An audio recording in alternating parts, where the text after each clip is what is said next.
হবে তখন। কোন হাটের সব থেকে খারাপ জিনিসগুলো তুলবে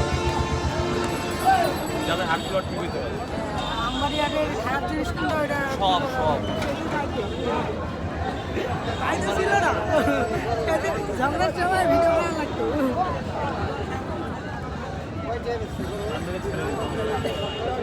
যা যত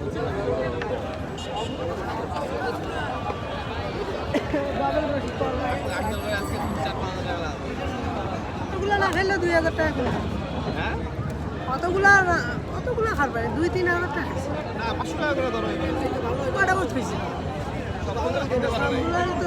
আমি কটা বল এটা তো আমরা দাম দিছি পুলিশ আমি না তো আমি দাম দিই সটিবাড়ি হাট। বাংলাটা চাই